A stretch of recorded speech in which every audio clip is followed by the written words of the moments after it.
Hey guys, welcome back to our channel. So today we are going to talk about Indiana homeschool rules and regulations. Let's get started. So first of all, I want to apologize. The weather outside is angry. We are in a spring-ish storm, I guess you'd say. It's about 37 degrees outside, but the wind is insane. So if you hear noise, that's what that is. And then we also only have house wrap on our house right now.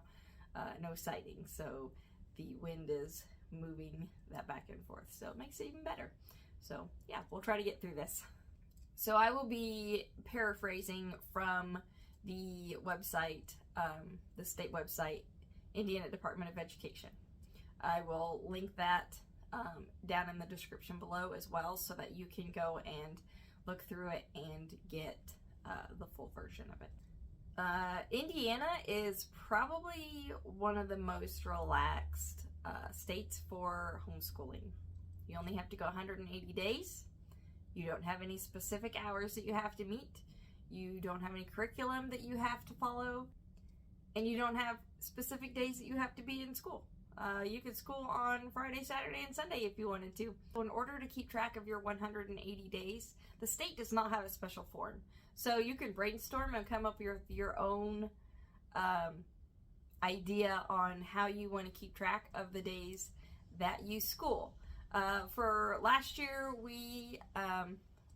I made a form of the months and the days that we were going to go to school, and then we would just color in those days as we did school.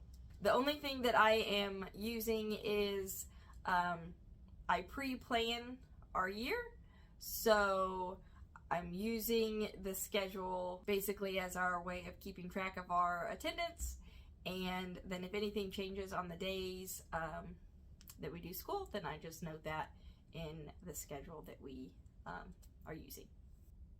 And it is a good idea to keep attendance, because the state does allow local superintendents as well as state attendance officers to come in or come to your home and request to see proof that your children are actually going to school.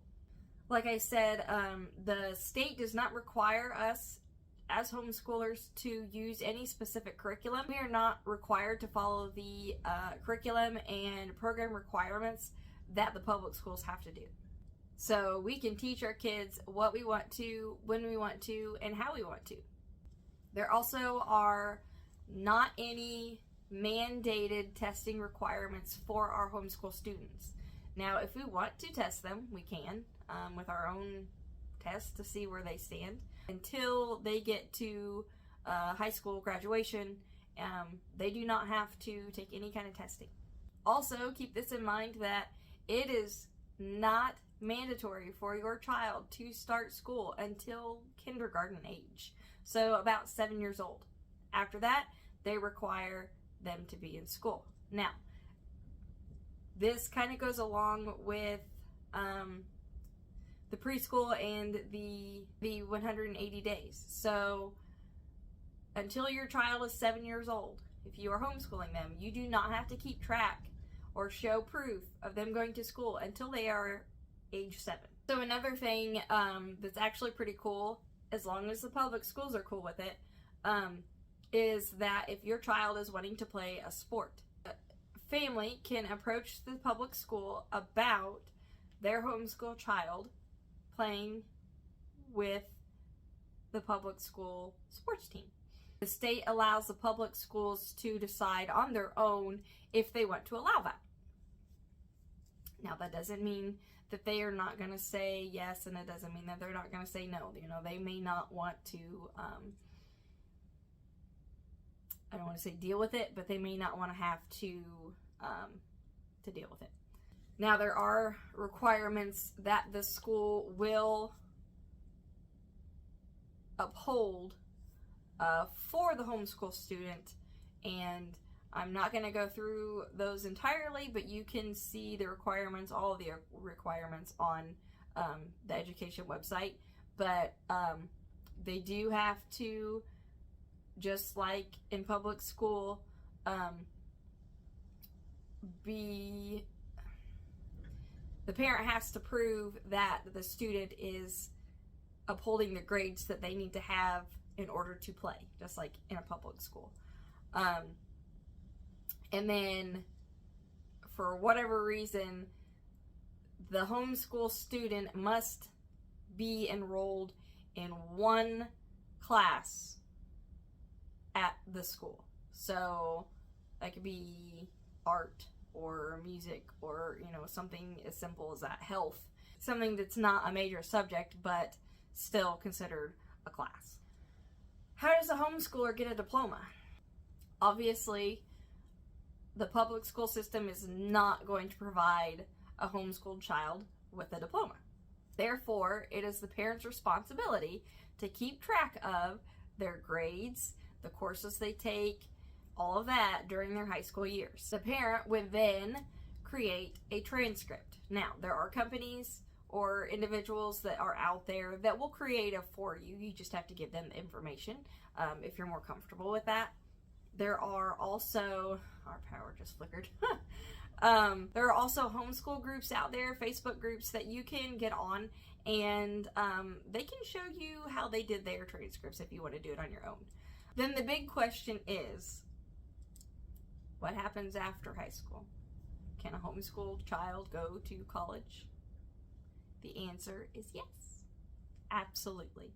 Believe it or not, many admissions offices at colleges seek out homeschooled children. They will want their transcript, of course, with courses listed in order by year and grades that they have received for those classes, just for grades 9 through 12, so their high school years. It's also a good idea to put in any of their extracurricular activities. So a homeschooled child does not need a GED or diploma to apply to college, or even to apply for financial aid.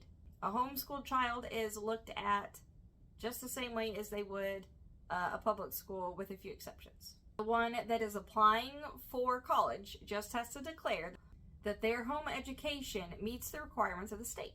However, your homeschooled student will be expected to take the SAT or the ACT. So there are lots of places that they can go and do that.